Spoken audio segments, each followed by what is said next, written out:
And we're live, by the way. Now, Well, well, good times. And we're going. sure. Yeah, I'll share it real quick on social media. Yep. Well, mine's not loading, so maybe I won't be sharing it. Oh man, it's been a crazy day, dude. What do you mean it's not loading? Mine's not loading on my phone, but that's fine. Wow, Um, it's crazy. yeah, but that's okay. I'm ready when you are. Um, yeah, You ready? go. Yeah, Okay. go for it. All right. Run that intro. Shut up and sit down.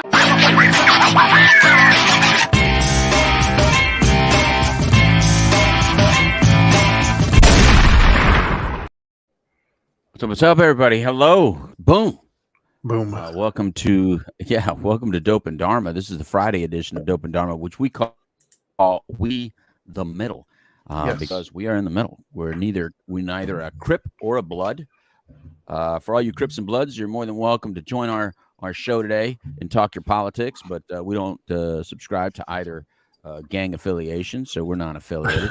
I'm the Dope Doctor. He's Louis Delgado. He's the Dharma guy, Trinity Phillips. What's up, brother? What's up? What's up? I'm still waiting for somebody to complain about that. By the way, the Not one Crip is and going to Blood complain. reference.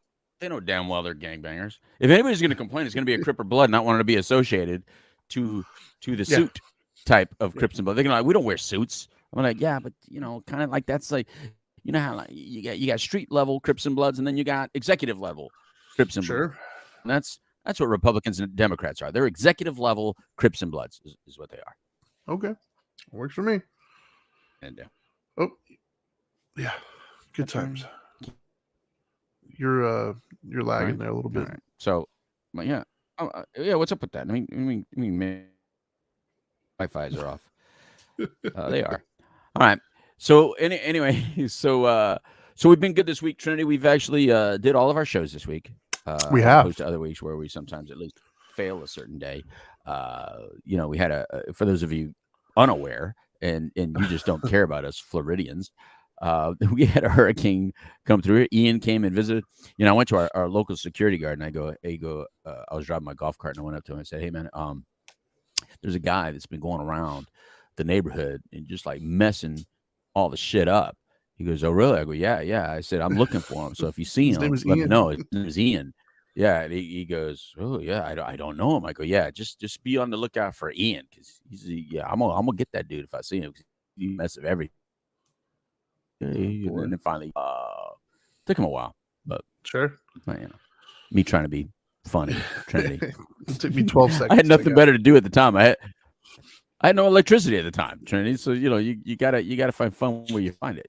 You know what I mean? Sure. So but you're telling me that while I was down without electricity and you were sitting there in River Orlando, that they were politicizing this hurricane is what you're saying. Yeah, absolutely. Towards the end of it, they were absolutely politicizing it, and they still are, right? Like it's oh my god, it's somebody who's in effect in the middle of it, because we're here, obviously. Yeah, it's kind of annoying, man. It's just it's irritating. You know what it feels like? It feels like, have you ever been walking in your yard or somebody else's yard and you're getting ready to go in the house and you feel something and you realize you look down, you stepped in dog crap. And then you're like, oh, this sucks, man. Like, is it like going to ruin your whole day? No, but is it frustrating and annoying that like you wish it? That's what it feels like. It feels like stepping in dog crap. Like seeing all these people do stuff. Does my life still go on? Of course. I mean, I've got things to do, but it's just like, really? Like, come on. It's just annoying. Yeah. Well, tell me what they're doing. Let me get my opinion in this. Sure. I think there's a few ways that they've been politicizing it. Some more, controversial than others, I guess. But so the first one that I bore witness to was, for those of you who don't know, who either don't live in Florida and weren't watching the coverage, or just don't pay attention to hurricanes. For the longest, we thought as a state that the path was going to take a direct hit to Tampa, which is on our western coast in the Gulf of Mexico. Um, Everybody thought it was going to hit Tampa. They were doing evacuations. Everybody was getting prepared. All Right. these, weather people were all stationed all up and down the coast in Tampa, getting ready to talk about how many winds are coming. And then, like the day before it makes landfall, suddenly all the models say no. It's now projected to hit further south down in Port Charlotte, Lee County, to be Right. more specific. Um, Hmm. and then suddenly everything had to shift, right? Like all the news reporters and everything else had to go down further south to get ready for it. They changed the evacuation to further south. I think it was exactly 21 hours that they gave them. It was 21-hour lead saying, hey, it's shifted. If you're in this area, you got to go. Mm-hmm. And then, of course, it hit Port Charlotte and did what it did across the state. But afterwards, there was some reporters trying to do I gotcha moments on Governor DeSantis and basically insinuating that he did a horrible job of evacuations because he evacuated Lee County late. And um, one of the many reasons why I absolutely love Governor DeSantis, and I think he's doing a bang up job. One of the reasons I like him is because he's not afraid to give it back to the media. I love the fact that he gives it back to the media. And so what he did when they asked him that question about, the evacuations or whatnot, he said basically, I'm sorry, where were your cameras? Like, where were all the people stationed? You guys were all in Tampa, right? So none of you guys were in Lee County, which means nobody thought it was going to Lee County. All the models, all the projections had it coming here. So that's where we Right. evacuated. When we found out otherwise, we Right. evacuated further south. So it was kind of like I was trying to be an I got you moment because apparently the people who are asking these questions seem like they're under the impression that whenever a national disaster hits, it shouldn't actually be a disaster. No damage should be done and nobody should ever get hurt. Which is obviously not true, right? It's a disaster for a reason. Things happen. So even if you evacuated or whatever, because the other thing that people don't understand apparently, um, when they order a mandatory evacuation, it's more of like a request. It's not really a law. Like nobody's coming to your door, knocking on your door saying, "Hey, you got to go." They're announcing it. They're putting it out there, mandatory evacuation, but you can still choose to write it out. Like, and a lot of people did.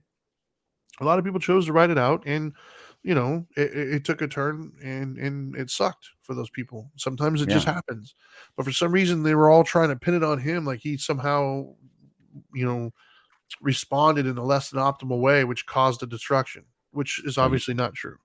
so he's supposed to know the path. Yes, he was supposed to not only know the path, but he was supposed to somehow magically prevent any damage or loss of life, which, is impossible. He's a So it's, governor. He's not a god. right. So who's getting on him about this? Like, The one is I there saw someone was CNN. specific? The one I saw was CNN. All right. They were the So ones who were specifically asking the questions. And then I'm right. sure MSNBC and all them kind of followed suit. But the one I visually saw was CNN asking him that. Well, I mean, God, I mean, it's like in these situations, you can't look for blame, people. Really, we know it changed path. We here in Florida know it changed path. I don't think anyone here in Florida is blaming the No, governor no, for the hurricane. nope. That's not what we do here in Florida. In Florida, we know that that's our responsibility to take it seriously. We know as a people, if you've lived here at all, and you watch the news at all, they give you like 60 different path possibilities. Yeah. I mean, they show you all these squiggly lines for like days, like The weeks. spaghetti models is what they're called. Right. And so it's up to you to prepare however you prepare. The Yeah. government cannot force you to take care of yourself. No. They can't force you to guard your property and your family. They can only recommend to always take everything seriously. Yep. Because there's always going to be rising tides. There's always going to be weather changes. There's always going to be storms. There's always going to be lightning. We are the lightning capital, right? There's always Yep. going to be flooding possibilities. That's why we all carry flood insurance and hurricane insurance if you're able. That's why these things exist. So Yep. I don't get they're Well, attacking the governor that's what other pisses than me off. I mean, they're trying to find any victory against the guy Of because the guy's course. just been batting 1,000 Yeah. with voters. You know what I mean? Well, that's So what pisses me off is nobody here who actually went through it thinks he right, did anything wrong. It's right. other I don't know people anybody. tried to mudsling, and it's like, come on, bro, like stop. People died, man. People lost their whole livelihood, and you're over here Right. bickering about what, like, I don't know. It just irritates me. Yeah, yeah. And like we said before, once it gets closer, I mean, they do phenomenal of being able to tell us, look, it's going to hit your Yeah. house at 8 p.m. And that's exactly when it hits your house once Yeah. it gets closer. But before it gets closer, nobody knows. Yeah. Nobody knows, man. That's just the status of it. Now there were some other things that I thought were There was kind two of other things that I have political. listed here. Okay, go for it. Go for it. And once again, these are in no particular order, but All the right. next one I will talk about was the so all right, I got to preface this one just a little bit. Oh boy. Never a Trump dude. I wasn't, right? Like he wasn't my guy or anything. But I started seeing just what I felt to be bullying and just a general mistreatment of the dude and mischaracterizing some of his things that he said. Right. And I don't like that. I don't care who you are. I don't like people being taken out of context, people being mischaracterized. I don't like it. I'm going to stand up for that every time. And so when I started seeing that, I had to step in and started saying, wait a minute, dude, like they would say he did this or he said that. I'm like, no, he actually didn't. Like when you look at the actuals, that's not what was said. And so I had to, that's what made me interject my thoughts. So full disclosure, that's my mindset. Okay. But what's good for one side has also got to be good for the other side. Okay. And so what I've seen lately is now the right side is kind of following suit in certain parameters. And what I mean by that is Kamala Harris was asked a question, a very long-winded, two-part, like 90-second question. This is a huge question she was asked. And she responded to it in two parts. And the two-part question was essentially, getting aid out to the different communities. And then the second question was the overall in the world, the impact of disasters and climate change and things of that nature, and how it disproportionately affects minority and poor communities. That was the question. Now we can argue if that's actually true or not, but the question was that. And so the second part of the question she was answering, and she was basically saying that we need to figure out ways of getting funding to these minority communities and stuff like that, because they're going through stuff that isn't really their fault, and they're not, being lifted up as prominently or as quickly as some of the other areas.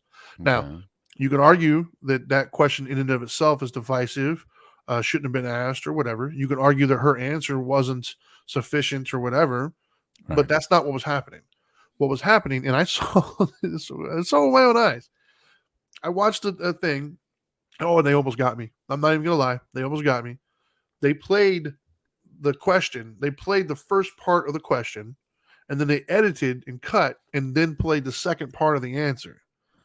You're not gonna play it for me, are you? You're just gonna explain it. No, I don't have. Yeah, I don't have it. It's called Google, bro. So I saw the answer, and I gotta admit, when I heard the answer, I was like, WTF. I was like, did she just say that? Like, I could not believe what I was hearing. Like that was horrible. And I was starting to get agitated. I was like, I can't believe that. But I'm intelligent and I realized that there's spin and everything else. So I was like, you know what? Hold on. Let me confirm that. So I went and I looked up, what she actually said. There's a lengthy diatribe about what was said, what wasn't said. And then I just watched the video. I actually watched the interview of this girl and I asked, listen to the question. And I'm never going to argue that Kamala is a good speaker, because she's not. She's not a good politician. Her answer was jumbled and long and incoherent at times. But what matters to me is that is not what she said. What's being purported out there versus what was actually said, it's just not the same. And it irritates me. That's not what she said, or that's not what she was implying, you mean? Because she said the words. Taken out of the context. Words are the words. Yes, it was taken out of context, because they basically are trying to insinuate that her answer was to this question, and it wasn't. It was that answer to another question. So it's basically like me saying, me asking you, like, do you like white people? And then asking you another question, have you ever been to Zimbabwe? And you're like, no. and then I take no and I put it with my first question, and suddenly you don't like white people, even though that's not. Yes, you physically said the word no, but it was to another question, and you were asked. I've So actually it's been just- asked that question. Yeah. You picked the question that when I interviewed for 104.1 Real Radio 104.1 when I was like 21 years old for Russ and Bo and Dirty Jim, and that was the first question they asked me is, "Do you like white people?" Well, but anyways, so it just I said no. it, No, not really. it pisses me off though. Like, there's enough. Like Kamala Harris says enough stupid stuff anyways. You don't have to like lie. You don't have to add to it. Just let her speak. She'll say something stupid. I mean, I don't know. Right. It just pisses me off that in this day and age, they're purposely cutting things up to piss people off and rile them up. Not that I didn't give us already the know words, that. man. Well, give us the What words. word? What is it she said that's so darn like offensive? Oh, what they're implying that was the answer to the question was basically Right. they're making it seem as if she said that poor black people are going to get funding first to help with the disaster, and that's not what is happening. Like, that's not. So that's not what she didn't say that. You're saying That's not what she didn't said. say That's not what she meant, and that's not what's happening. Okay. But everybody had some Everybody's response running with it. afterwards. Everybody's running I know with even it. FEMA ran with it. FEMA Yeah. had to put a statement, right? Yeah, DeSantis did, FEMA Right. did. Like, they're all responding to something that didn't actually happen. Like, that's not what that was not the answer Could to you the be question. wrong, Trinity? Could you be wrong in your interpretation Yeah, of I the could answer? be a complete moron, but I don't think that I Maybe. am. Like, I think I'm. That's possible. I think I right? have the It's ability possible. to listen to a conversation and deduct what they're trying to say. Like, I feel confident in my ability to do that. Right. And so I listened to the statement, I listened to the question, I listened to the answer in real time. Like, I watched it from beginning to end, no cuts, no nothing. Right. And I did not walk away thinking that she was saying that here in Hurricane Ian, they're going to give poor black communities help before they help anybody else. That is not what I heard. And I honestly don't even see how any reasonable person could listen to that whole thing and walk away thinking that's what she heard. Now, I can see how people can hear the clips where you edited it. Of course, it absolutely sounds that way. I can. And here's my opinion on this whole deal. My opinion is when you run an administration that every topic involves race or gender. Sure. That and the reality is you Crips are overplaying your hand, because you take something that really is an important conversation and needs to be had in this country, and we absolutely need some changes within this country, but you turn everything into a race or gender issue. Everything. I mean, you don't allow anyone else to have any statement or opinion or belief without you making it some ist. It's misogynist, sexist, racist. It's always something ist. If a blood says it, it's an ist, And I think that's why, Trinity. I think the reason is because, first of all, you said it was a complicated question, right? That it was a two-part complicated long question. It was right. That person who was interviewing had no business interviewing. Okay, so and we know that Kamala, you better talk to her like a third grader. Yes. So you got to ask her a real simple question. Yes. If you give her a lengthy, so here's why I'm saying, Trinity, you might be wrong, and the reason you might be wrong is because you're too smart. Whereas you don't realize she probably didn't hear the other part of the question, Trinity. She probably only heard the question of, in her mind, people need help. Oh, well, then people need help. Then it has to be minority people that get it first. Did you listen to the actual thing? Did you watch? No. So no. She actually said at the end of the question, she said, "Wow, that's a lot to unpack here. Let's start with that." So she did try to break it down very distinctly between part 1 and part 2, and but you've seen the way some people pack and unpack, Trinity. They don't her all word pack and salad unpack the way you do. Yeah, no, her word salad is just. Dude. But she's that's not what I'm saying. Even the words that I heard her used are still not good. I agree. So even if you're talking about another country, even if you're talking about outside the United States, even if you're talking about real issues outside the area, you still don't use words like that in this time. Agreed. You simply just say, look, there's a lot of people with damage. There's a lot of situations going on. I think we need to pay attention to the coastal communities first, and then outside this area, we need to look into the facts if indeed climate change is affecting storms and stuff. And we all know that. Does climate change? Yeah, climate always changes. That's the way evolution is. Evolution changes. Things evolve. Things change, right? There's more people than before. There's more whatever emissions than before. However, we don't have things called the Great Flood or the Great Fire or all that stuff. And the other day, you and I were talking, and both you and I did the same that's my thing. next We one. both investigated. Well, we That's both my next one. investigated the truth. Oh, it's the next one on this topic: politicizing the hurricane. Yeah. Perfect. Then let's go with that because we both investigated that. Is it true or not? And every single major catastrophe that's the biggest earthquake, the biggest fire, and the biggest flood, all of the sizes were all in the way olden days, not even in the current present times. Is that what you found as well? And that's before we were able to measure with the instruments today. So for me, this I don't remember what it. But I'm not saying that climate change doesn't exist. I'm just saying nobody's saying that. It's not what's causing the freaking hurricane. You can't go, you know what? If you would have recycled that plastic bottle, we wouldn't have had a hurricane. If you'd have been driving a Prius, we wouldn't have had a hurricane. So there's certain topics, right? Black Lives Matter, women's pay gap. Like there's certain topics that just feel good to think. Yeah, like that's a problem, right? Like it just feels good to say. Right. The problem is many of those topics I'm finding as I start to do more digging, many of those topics, when you actually look into the data, it doesn't really support it. Like it feels good to say, but when you look at the data, it's like, wait a minute, that's not what the data says, right? Like for instance, well, never mind. I'm not even going to get into them, but some of those topics are not as clear cut as you'd like for them to be. And so I think this is guilty of that as well. I was watching multiple coverages. I'm talking about flipping around, dude. I watched Fox, I watched CNN, I watched the Weather Channel, I watched NBC had some great coverage here locally. Like I watched all of them, and every single station, all of them, AWL, all of them said some version of the climate change. This is an example of how climate change is creating more frequent and more intense storms. All of them, every single one, hands down, not a debate, not a discussion, black and white. This is what's happening. Wow. And I was like, is that really like, I kept thinking to myself, man, I've been in Florida. What started it was how many hurricanes have I been in? Because I was like, well, I've been here for like 30 some years. Seems like some years we have 10, 12 of them. So I was like, well, how many have I been in? Right. And I looked at the amount and I was like, damn, it was like well over 100. I was like, that's a lot. You said 160, you said. Yeah, I think it's 160, something like that. Not all of them made landfall, but regardless, I was like, that's a lot.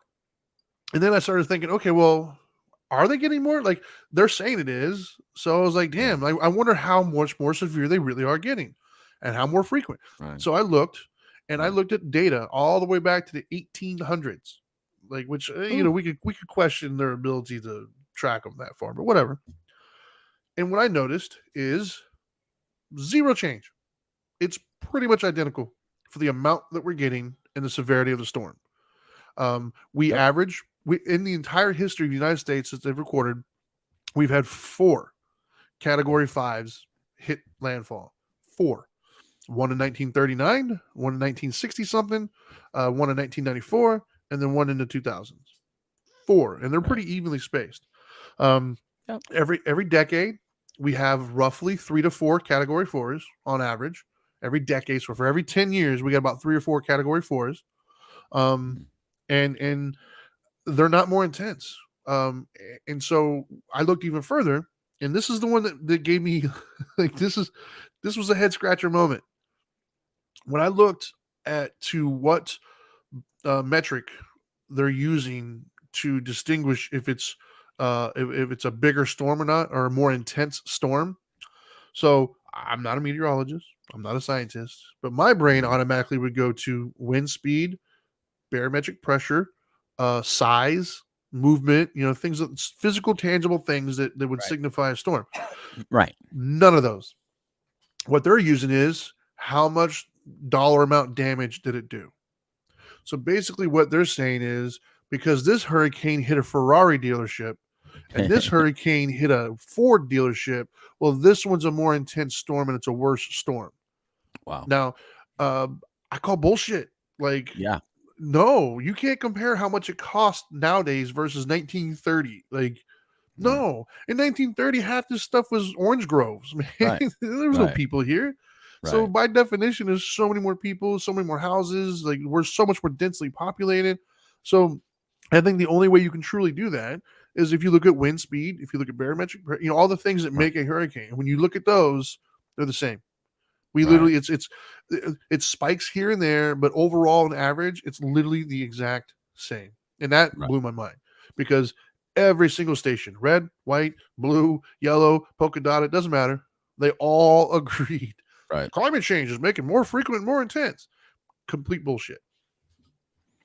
Yeah, and it's the same goes with fires, like like California's fires. And I haven't stuff, so they researched always those say myself. it. Maybe I you did. did. I did did. not. But Fires have always been an issue. You know what? You know what's weird is we forget that there's a lot of people out there that believe in a book that has a whole flood at the beginning, like Noah was in a boat. You know what I mean? Like, yeah, it was a flood. It was a big flood. You know what I mean? you got me on that one. Yeah. There's all kinds of issues. We forget that stars go in and out. Planets change. There's planets that we visit now that we know that storms on that planet. Like, we know Mars had some serious climate issues. That had nothing to do with us. I mean, I don't know. Maybe white Anglo-Saxon Christian men went up there and messed up that planet too. I don't know. We're actually from there. That's where we started. I do believe that, though. We ruined it, and that's why we're here. You actually, I believe that. so anyway, but the point is that the climate changes on planets as well, other planets, not just this planet, all planets.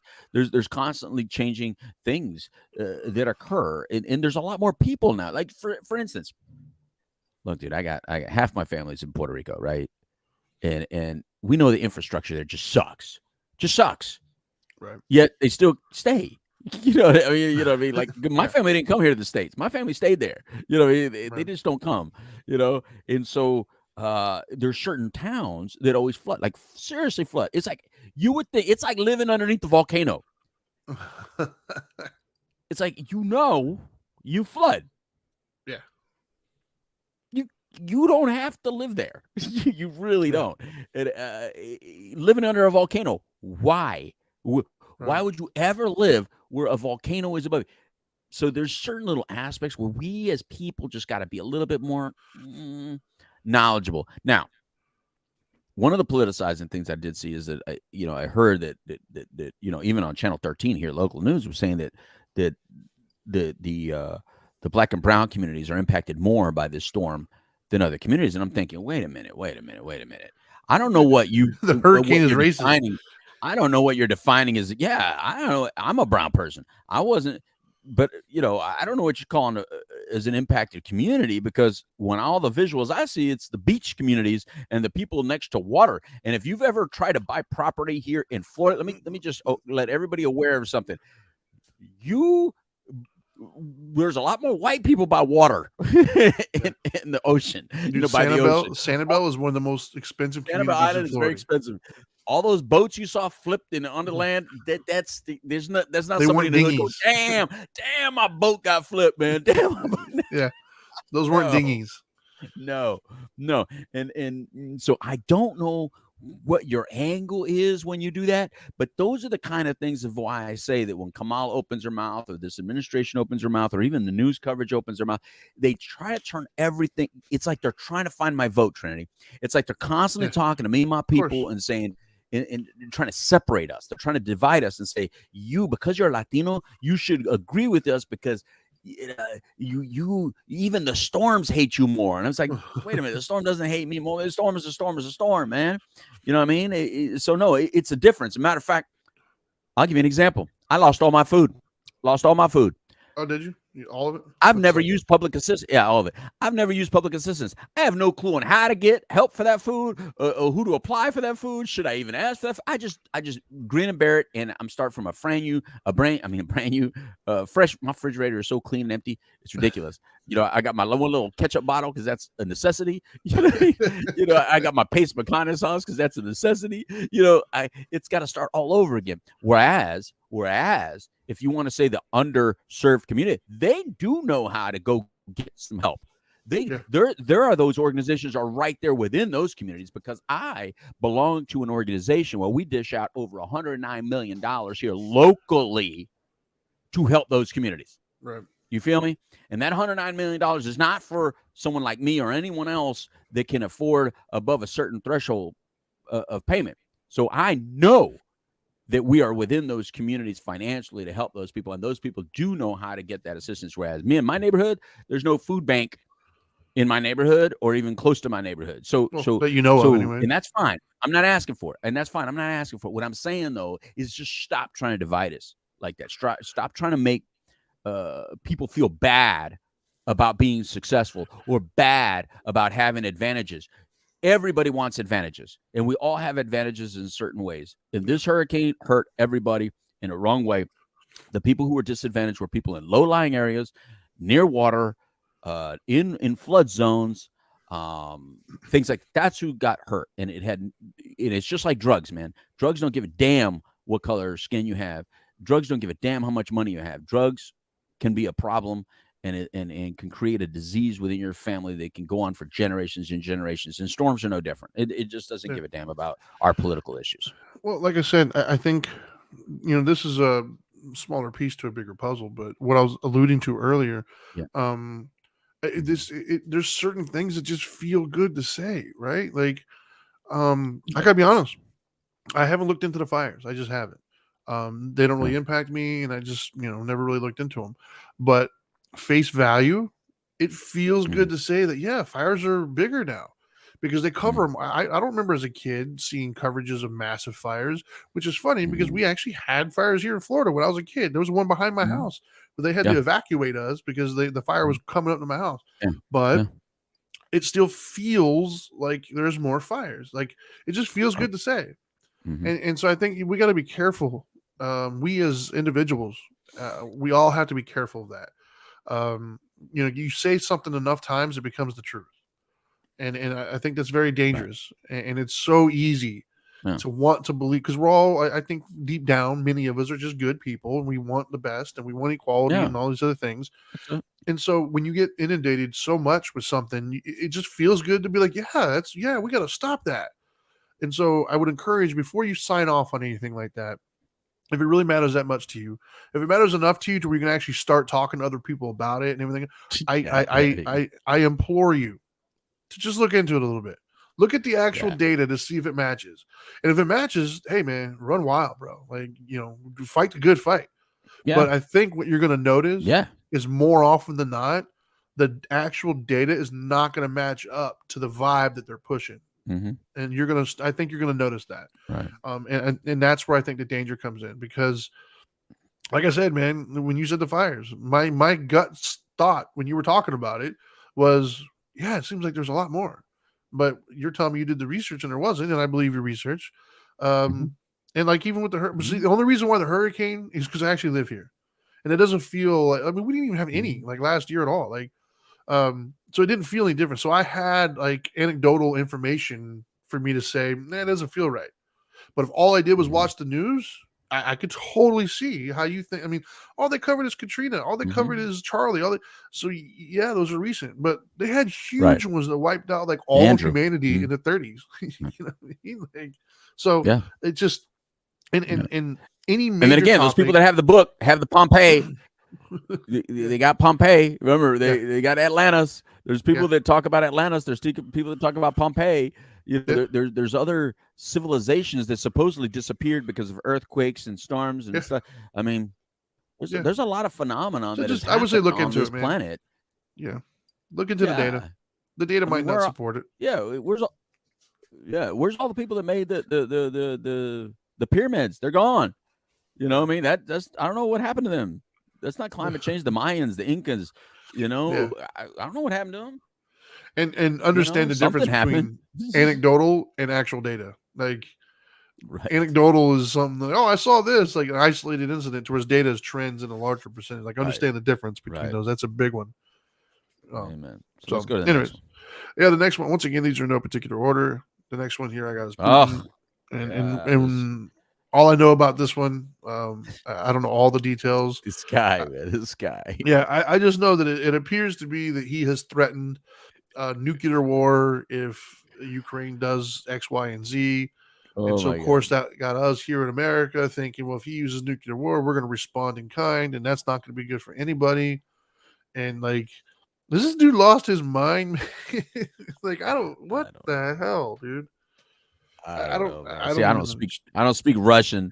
It's hard to trust what they're telling us, but I know, Biden is saying the guy's not joking around. So we got to believe Biden on this, right? Sure. President Biden's supposed to have all the intelligence. But again, I don't know if this is a sky is falling kind of thing, because both sides like to do that sky is falling. Wait a minute. Are you implying that our country has lied to us before to get into wars? Weapons of mass destruction, baby. Dude, it goes all the way back to World War One, World War II. It goes back to the Vietnam War. We lied to get into every single one of those. Yeah. We claimed to Vietnam. For those of you who don't know, we claimed that a platoon got hit. Platoon never existed. No, but it got us pissed off enough to get into it. What was it? World War One with the Lusitania. Like we sent the Lusitania out there. Like, hey, don't send anything over here; it will sink. Hey, send that boat over there. Hey, it's sunk. We're in trouble. Pearl Harbor. Then, Pearl Harbor did happen though. Pearl Harbor happened, but we knew about it. That's a conversation for another day. That's an interesting statement. So we'll take that later. But we knew about it ahead. No, I just want to know what you mean by it. I'm not saying I denounce what you say. My whole point though is just our government has been known to lie to us to get into wars, right? Consistently. Well, they used to make money. Like, right, war made money. War got people back to being, believing in the system, the American way of life. I mean, and not only in this country, in all countries. So war always makes you kind of like unite, and there's money attached to wars in a way that for some reason many of us don't make it, but some people apparently make a lot of money during wars. I don't own Halliburton. But Putin, let me tell you something, man. Putin, if you're talking about like using nuclear, I mean, see, you shouldn't even be able to say those words, man. Really, you start even talking nuclear, these dudes are not well. Sometimes, I don't believe everybody's well when they run countries, especially when they run a real badass, tough ass country like with an iron fist. You got to be a serious badass to run a badass country. It's not like our country where we can have a deranged, elderly person that should be living in the villages, that's being well taken care of and just wheeled out to the public and then and says stupid shit, because we're kind of used to that as our presidents, right? We don't like tough guys in our country because that's bad. We like wimpy people, but these other countries, they like tough guys, and so when Putin is a badass dude. Let me tell you something. I do respect that dude for what he is. He's a martial artist. He's a tough guy. KGB, man. KGB. This dude's been around. He knows how to interrogate. He knows how to lie. He's absolutely killed people before. Absolutely killed people before with his own hands. He's absolutely, and so if he says it, I think that's why Biden says, he's not joking. Well, that's because Putin's intimidating the shit out of you, because Putin knows you're a wimp. So I don't think Putin will do it. I don't think unless he's has stage 4 cancer and he knows he's going to pass away, and he knows, well, shit, I got a bunker anyway, and I'm going to die anyway. So everyone's going to die with me. That's the only problem I have with nuclear weapons, to be honest with you, is the fact that if you're one of these really lunatic guys, right, and you have your finger on a button, if you have stage 4 cancer and you're going to die, what do you care if the rest of the world dies with you? I mean, really, what do you care? That's what I worry about. I'm not so sure that can happen here. And I do preface about, I'm not so sure that can happen here, but I do feel like that can happen in another area. I do believe that North Korean can be at the brink of death and say, screw it. Who's going to stop him? Well, he's an oddball anyways. I don't think he would actually need to be in death. I think he would just get angry one day and do As it. long as he has a good enough underneath. Yeah, if he has a good enough bunker underneath, he might say, let's just do it. I mean, I'm losing anyway. Let's gamble. Yeah, pretty much. So that's something to be weary of. But there's nothing us as citizens can do. So why are you telling us? No, seriously, why are you telling us? This is why I think, if I'm on a need to know basis whether a Sasquatch is real, if I'm on a need to know basis if we really have aliens on the dark side of the moon, why are you telling me that Putin is threatening us with nuclear weapons? Shut up. I don't know if he's threatening us. He's threatening to use it on Ukraine. Don't tell us. Which would then cause us to jump in, basically. Don't tell us. Because what you're saying, what it's telling me is that you're preempting your response, and then you could say, "I told you, that's why I did it." Yeah. If you're about to knock out Russia, then just do it. Right. Guerra avisada no mata soldado. Eso es lo que pasa. You can't tell somebody you're coming and still get them. You got to just play nice and then just kick their ass. Unless you're Billy Jack. Yeah, don't warn them. Don't warn us. Don't warn him. If he's talking like that, Biden, get on a plane, ask to meet him face to face, slap his ass, and then come back if you think you can handle it. He's a feeble old man, though. I'm just saying, we're in a time where you should be able to challenge him to a duel. Go real old fashioned on him. I challenge you. Hit him with your glove, and then challenge him with a duel. That's where we should be at, bro. We got to be able to handle shit, that way. You shouldn't talk nukes. As soon as you talk nukes, you say, "All right, I challenge you to a duel. It's you and me. That's it." Sure. Well, let's move on to the next one. All right. And the next one I have here is Stacey Abrams. This lady just demands attention. She demands something. So the reason why I think her name matters at the moment is, for those of you who don't know, she was up in Georgia running for office. And she was one of the biggest proponents of arguing that Trump is a bad guy because he said that the election was stolen and all this other stuff. Which, whatever, teach their own on that whole situation. That's not what this is about. But wait, she said that though too. She said that. She said that no. She said that it wasn't. That she said basically he's an idiot and it no such thing as being stolen and blah blah blah. And she would never say those things. So she was So what you're saying is she was defending the election process. Correct. Okay. Fast forward, she loses. The first thing she does is go to anybody who's willing to listen is to say how it was stolen from her, and it wasn't. The process was corrupt in some sort of way. And then she folled that up. Actually, that's a rewind. She lost first. It was a rewind. She lost. She lost first. She complained about the election being stolen first. Correct. And then she thought she had enough to file a lawsuit. So she filed a lawsuit, not necessarily for that specific thing, but the lawsuit was essentially saying that there's discriminatory practices, voter suppression, that kind of stuff. And the federal judge in the last couple of days struck that down and said, no, there's no evidence to show that. Which, so to me, I think is a kind of a big deal, right? Because I've looked at some of the voter laws that have been coming down, and they've said that are voter suppression, and that's the buzzword that's going around, and even with those, I call bullshit, right? For instance, one of the ones that's talked about ad nauseum is having a voter ID card or some sort of a identification is against black people. And I'm not going to go into the whole thing, but I'm going to say that's bullshit because if anything, it actually impacts poor white people more than black folks because at least poor black folks live in mostly inner cities, right? The urban areas that there's a DMV literally everywhere, right? And when they buy liquor and stuff, they have to have one and something that's not racist. But some of my family say that very well. I don't give a shit. I have family that are a poor white family up in the middle of Missouri and things of that nature. And those people live out in the middle of nowhere. Right. There's no DMV even remotely close to where they're at. And so if they're forced to get when they don't have a car, they don't have the ability to drive and go to DMV, so they're screwed. Yeah. They don't have they literally can't get a voter ID. Yeah.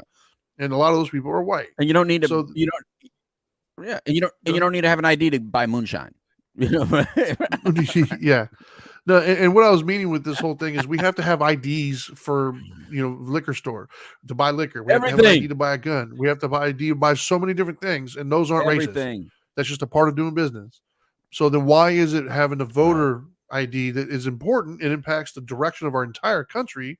Right. Like, I don't care if you want to go buy like some Boone's Farm, man. You go for it, bro. Live your life.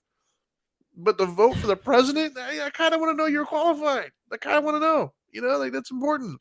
It impacts my life. It impacts the world. No, man, that's bullshit. It's serious. All right, let me jump in. We stick on the dumbest thing. Yourself a hole, son. I'm not digging any hole, bro. Like, I'm being honest. It's bullshit. It's bullshit. I'm not buying into the stuff anymore. No, I agree with the bullshit part. But here's the problem with that argument. The problem is that we want minorities. We want people that are new in this country to participate in this society, right? We want, like my parents, when they came into this country, they became participants in this country, right? That's how we evolved within this country. That's why we're still here. That's why we have the opportunities that we have, because we participated in the American dream, right? We want everyone to participate. In order to participate in this country, we have to help people first do the basics. And part of the basics is you have to get an ID. You have to be able to drive. You have to, if you cannot drive, you have to at least be able to represent that this is who I am, because then you cannot travel. If you do not have identification, you can't get on a bus, you can't get on a train, you can't get on a plane. You need identification to participate in the American dream, to build within the American dream. So instead of saying, hey, if some people don't have it, let's just let them not have it, that's actually worse. You're keeping them down by enabling people to not have or be able to participate in the American way. You have to be able to help them sign up. If you're going to help them register to vote, help people get identification if that's an issue. I never heard that to be an issue until we're talking about voting. Ever. Same. I've never heard in my entire life in this country, I've never heard someone say, we have a big problem where Black people don't have IDs. I didn't know that was an issue. I thought for sure, I do know it's an issue with, the Mexican immigrants that I've helped get IDs in the past. I've actually helped and participated in helping people from another country get IDs. We would call those chuecos because maybe not all of them were real back in the day. I'm not saying I've done it anytime recently, and I will deny, and I'll say I'm a complete liar on this show if you try to come get me. But what I'm saying is that I know that if you come into this country, you're brand new, you better get an identification. You better get a social security number. You better get some form of picture ID, because if not, you can't cash your checks, you can't work, you can't participate. You just have to sit there and hope that people bring you food and bring you money and bring you whatever you need, because you cannot go out there and get it yourself. So I didn't know that was a white-Black issue. This is the first time I heard it when we were talking about voter suppression. And I agree with you 100%. When we're talking about mail-in ballots, the rural areas have a lot less polling station than urban areas. In urban areas, there's polling stations. Whereas in rural areas where we know more white people exist, there's no polling stations. There's like one in an entire whole county, right? Even their high schools are like that. It's like a county high school, and like everybody from the county goes to that one high school. In urban areas, you have like 5 high schools within 5 miles. So what are we talking about here? Why do we turn every issue into a white-Black issue and further divide white-Black? We further divide white-Black. And by the way, you guys are trying to do it to us now, not you little woke mongers. You're trying to do it to us because you're trying to say now it's Latinos and Afro-Latinos. Oh, don't you start with that crap with me. Don't you try to divide Latinos into white-Black issue. They already have with the Latinx thing. I don't care. You keep your little Latinx, you keep your little white black issues to you. Don't bring that problem into Latinos. We already have enough issues. Cubans already don't like Mexicans. Mexicans already don't like Puerto Ricans. And blah, blah, blah. We already have our shiza. We don't need to go by color as well. We already have enough issues amongst us. So, we know we have to be honest with our children. There's more issues related to finances than color. That's the facts. There's more issues, more. I'm not saying there's no issues related to color. I'm saying there's more issues related to finances green than anything else. The color that really matters is green, period. Yep. This is a capitalist society. Anyway. Well, so before we get to the and more. She's always complaining. Why is she even relevant?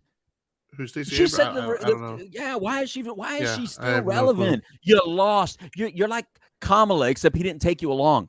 Kamala had lost. She was already out. And then he revived her. He gave her CPR and made her a vice president. I don't know why. And he even got up in front of everybody and says, her only qualification, he didn't say it like this, I'm paraphrasing, her only qualification is she's a black woman. And damn it, I want a black woman vice president. That's really what Biden told us. Yeah. And Supreme Court Justice, by the way. And he didn't pick you, Stacey Abrams. He didn't pick you. Yeah, she's upset about that. All right, so before we get to the and more in the sports, there was one that you know way more about than I do because I didn't even hear about it because today is apparently teacher work day, so my kids are home and driving me bonkers. So apparently you heard something about Ebola. Right. Ebola. I'm sitting here, waiting for the show to begin, finishing up some work, and all of a sudden on my TV, CNN starts talking about Ebola. I guess some physician, maybe somebody knows better than I do. I don't really know it. I wasn't listening, but something about a physician with Ebola or whatever left, and they couldn't locate him or whatever. Might have come here. I don't know. And now they're saying we got to test people that's coming from Uganda. Apparently, some physician from Uganda with possible Ebola comes here to the United States. What? Here's the part that I did catch. Trinity. They go, but people, at least it's not COVID. Because with COVID, it's airborne. And Ebola is not airborne. And with COVID, the person doesn't have to be symptomatic to be passing it along. However, with Ebola, they have to be symptomatic. And I'm saying, wait, time out, CNN. Wait a minute. If somebody in front of me, if a person on the left says I have COVID and a person on the right says I have Ebola and I have to let one in my house, which one do you think I'm letting in my house, by the way? The hell if I'm letting anybody with Ebola even close to my house. Brother, I'm shooting that dude dead outside. I've had COVID. I haven't had Ebola. I won't shoot you for COVID, bro. I'll just say, please, can you just back away? Cough on me. But if you say you have Ebola and you start walking to me, I'm gonna treat you like Walking Dead, bro. I'm looking for my machete, and I'm gonna get you right in the middle of the forehead with the machete. You gotta die because there's no. That word scares me, Trinity. Ebola. We're in the same problem right now. Where Chicken Little, man. You know what I mean? The same thing where I was talked about the other day about the hurricanes here, where they keep telling everyone's going to be like the storm of the century and we're all going to die. And then half of us don't even lose power. So you start to get kind of jaded. That's what I'm worried about with this. Is every time we turn around, there's another this, there's another that. And then we don't even believe half of what the CDC says anymore because they were so off on so many things. That's what worries me is something does come that's legitimately terrible.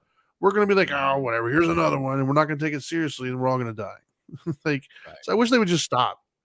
I wish they would just be a little bit more reasonable with what's going on. Stop acting like we don't have eyeballs and we can't see what's happening around us. Yeah, they did that with the COVID thing, man. They made it out to seem like everybody who gets it dies. They weren't even allowed to say 99% survival rate because let's be honest, that's what it was. When you look at all the people that died, it was still point whatever percent. It wasn't even 1%.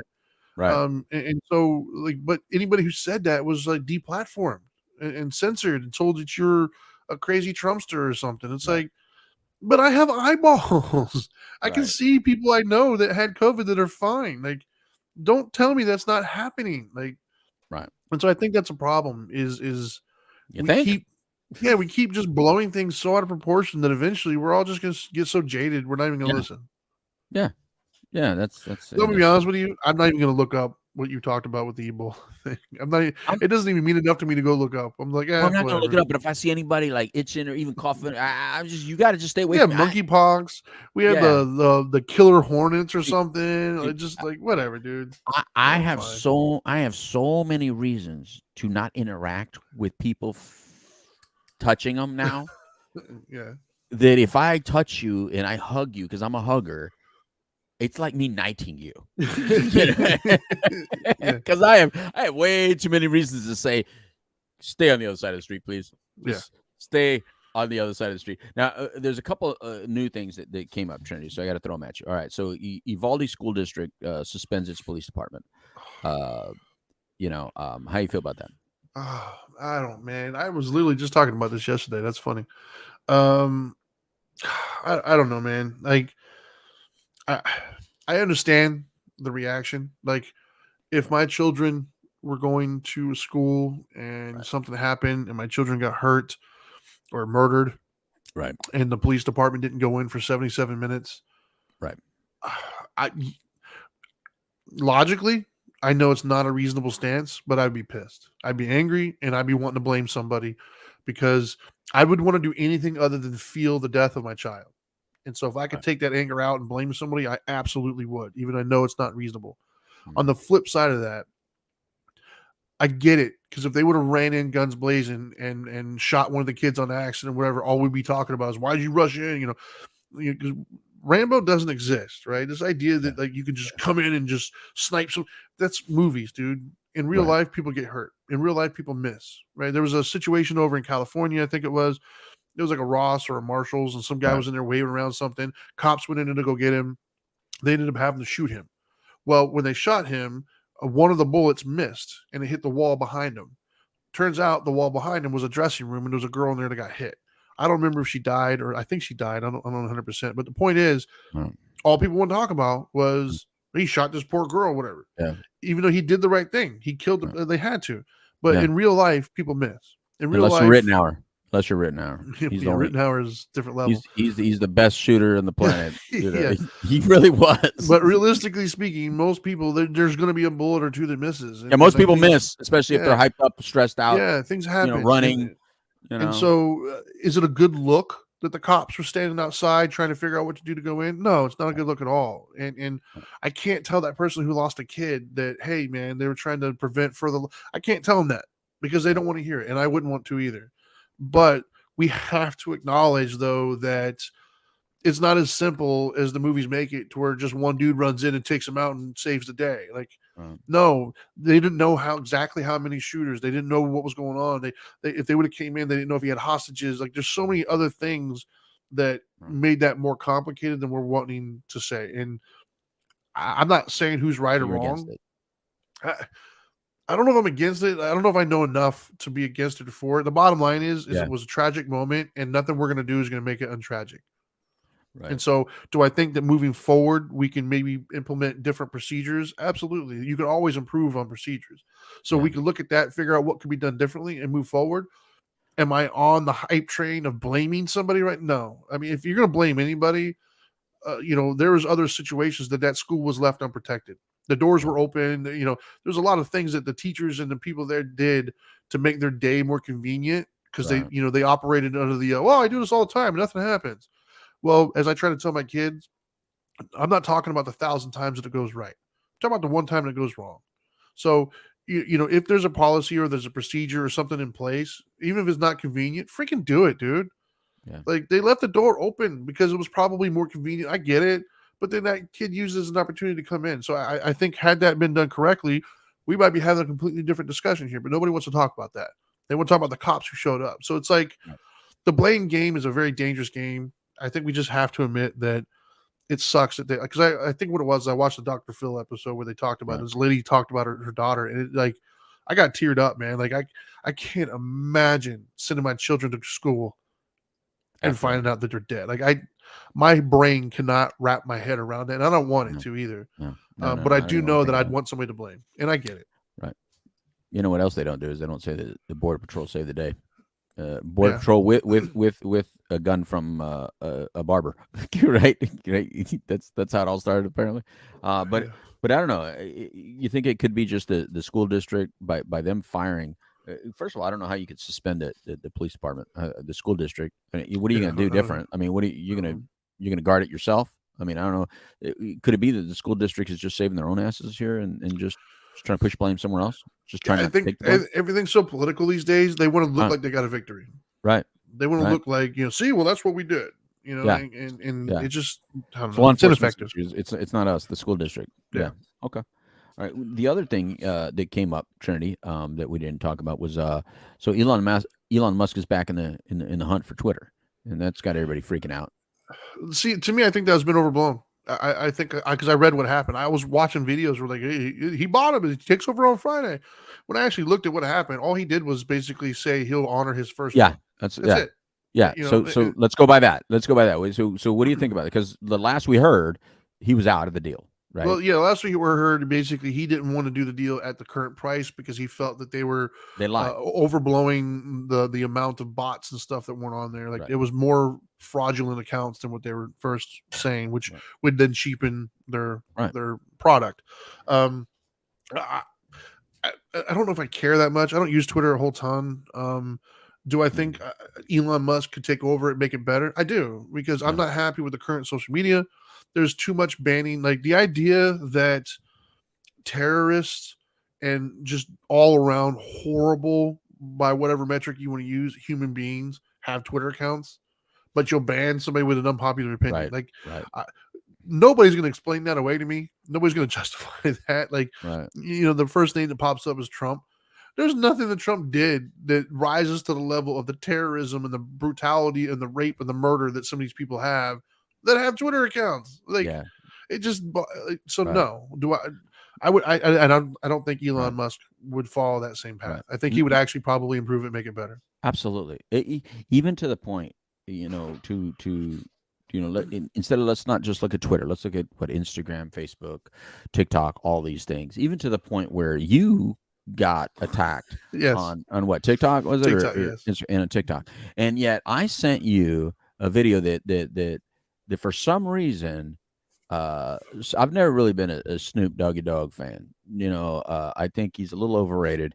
I don't think, I just think he's kind of goofy to me. He's kind of just like a dork that has some pretty good skills. I'm not saying he doesn't have some rap skills and some entertainment skills. He's definitely charismatic, but that whole I'm going to use marijuana to be famous kind of thing, I always thought that was kind of dorky because I was a real stoner. So to a real stoner, I look at someone like that and says, "Dude, you're trying to use pot to sell me." To be honest with you, and so like that's like putting out the Chronic for Dr. Dre. That was like jumping the shark for Dr. Dre, right? It was a good album, but it was a great album. That's why it was a good album. It was a great album, but it still was the same play on it because Dr. Dre really wouldn't like that, so he just used it to sell in albums. And to me, that's the entire Snoop career is using marijuana to sell his career. It's ridiculous. So anyway, along with that, so he puts out this Instagram post where he shows a large man, like his girl, the girl is dancing in front of the camera, and a large man just grabs a pillow, and he's a large man, he just smacks her with the pillow really hard, like tears her head off with the pillow. And I'm thinking, and he was fun, like he couldn't stop laughing. I'm like, whoa, there's nothing funny about that. Yeah. There's nothing funny about a big dude slapping the shit out of a woman with the pillow that could hurt her. Like, look, I get it that if someone's okay at the end of it, then we can laugh, right? But if they get hurt, we always go, "Oh shit, I didn't mean that. I'm sorry." But in today's world, where Trinity can't even post his kids doing chores or scaring them, waking them up, scaring them, but we can still, and this is my contention, we still can post violence towards women, and that's okay. That's laughable and it's funny. I'm telling you, Trinity, we focus more on gender issues when it's a man turning into a woman than the real gender issue, which is women continue to get abused, called bitches, called hoes, called inappropriate things, treated poorly, abused, mishandled. Their claims are not investigated properly, and so many women died to violence and stuff. We still get that shit, but we're more focused on the gender issues if it's a man saying it's a gender issue. Sure. But when it's a women crying gender issue, we ignore her. And then we care too much more about white-black issues than male-female issues. This is another example of that. It was a black man posting a video of a black man hitting a white woman very hard, and it was funny. And I thought, dude, that's just, there's nothing funny about that. If it would have been opposite, I'm telling you. Yeah, I'm just saying, it's just not appropriate, man. I didn't like it. I'm a girl dad, and I don't like if that dude would have hit my daughter like that, and they would have posted it. No, bro. Yeah, it's a problem. I didn't like it at all. So I just think that these are some of those issues that I think that Elon Musk involved, I think would help at least do real regulation, because the regulation they say that they're doing, they only care about gender issues when it's a man turning into a woman, and they only care about white-black issues when it's a law enforcement against a black person, or if they can pinpoint the white person as being racist. But all other issues are okay. All other things are okay. And that's just stupid. So I have a couple stories here that to me are in the same ilk, if you will, or the same genre as this. It feels like they're in the same genre of like the world going to shit kind of a thing, right? Which is why it's important, guys. Like whoever's listening to this, please stop. If you're one of those people that are like, I don't care, I'm just trying to do my thing, stop. Because what you don't realize is you're in action. You're putting your head in the sand and kind of like, pretending it doesn't exist. It's a lot. They're gaining more ground. Like it's getting worse. Like they're actually succeeding. And the problem is we don't have the luxury of you waiting until it gets so bad that you then want to do something. Because at that point, they've already gained too much momentum and it's going to be so much harder to stop. Like we do have to take a stand. And the weird part about it is so many people don't agree with this stuff. They just don't say anything.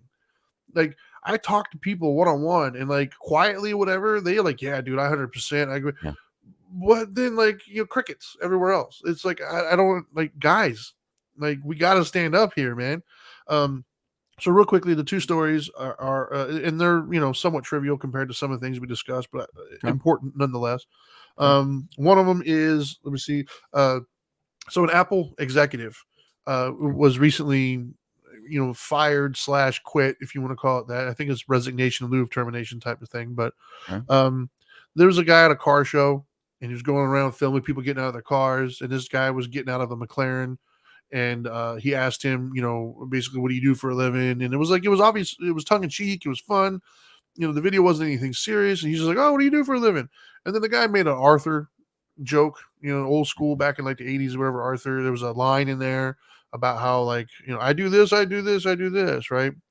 And the guy made a reference to that. Essentially, he was basically saying, I don't remember the exact words, but it was like, I work hard, I do this, and I grab big breast or something like that. I don't remember what it was. But it was obvious. Dude, now I gotta have the exact quote, man. Come on, man. It was an obvious reference to the Arthur line that he said back in the day. It was a movie line. Arthur, like the Dudley Moore character, Arthur. Yeah, I think so. Back in the 80s. I loved that movie. That was a great movie. No reasonable person who looks at that thinks that he was being like on. It was obvious. It was tongue in cheek. It was a joke. You could argue there was a poor taste of joke because humor is humor. Some people like it, some people don't. Some people hated Andrew Dice Clay. Some people loved him. But the guy made a joke, and then like suddenly, and he was a high up executive at Apple, and now he's fired. He doesn't have a job because he made a joke. Like that's unacceptable to me. Like that's got to stop, dude. It was a joke. Like, come on, it was ridiculous. And the other thing that kind of coincides with that slightly, different but the same. And NYU, relatively prestigious school up in New York. There was a professor there who is organic chemistry, I think it is. Been a professor. He's like 80 years old. He's been a professor for probably longer than I've been alive. He was notorious for being a hard grader and having a very challenging course. And his perspective and the other board that teaches the class with him, their perspective is it was called a weed out class. They're trying to weed out the people who aren't serious because the people who go through this class are trying to be doctors. They're trying to be individuals who are in charge of saving or ending people's lives. Like, very important, very serious. And so everybody kind of knew what the class was. Well, apparently, um, recently students were having a hard time. Instead of rising to the challenge or asking for help or utilizing the services that they had access to, a couple of, or quite a few of them, thought it would be more pertinent to get together and sign a petition, basically stating that this guy was too hard. His class was too hard. They said his class was too hard, and they said at times he could come off rude and condescending. They fired him. NYU fired him. That's bullshit, dude. Like, the class was hard. Like, it's been hard the entire time. Like, so I don't know about you, but I don't think I want the person operating on me to have gotten through a class because he complained it was too hard. Like, I want the dude to like study, or the chick that studied hard and learned the material and overcame adversity. Like, you know what? I know my stuff inside and out. I got this. I want that person cutting on my brain or whatever it is. Like, I don't want to pat. Like, I have kids in school, and it trickles down. This isn't just an NYU thing.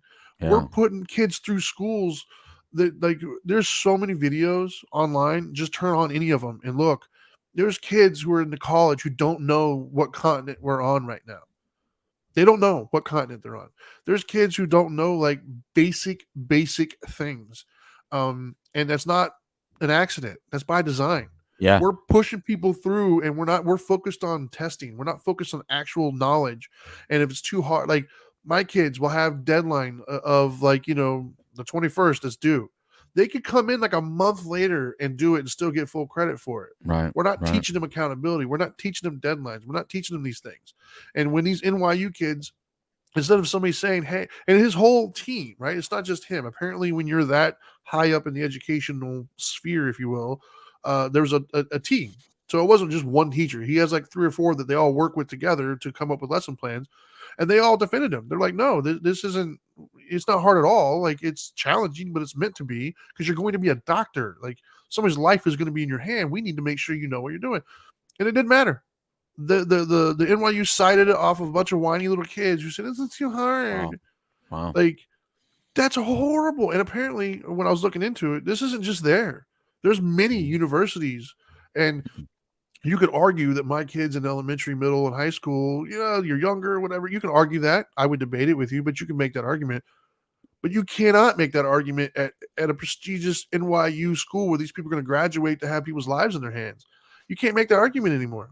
It's time to start getting serious. Like, this is the final cutoff before you got my life in your hands. Like, I want to make sure you know what you're doing.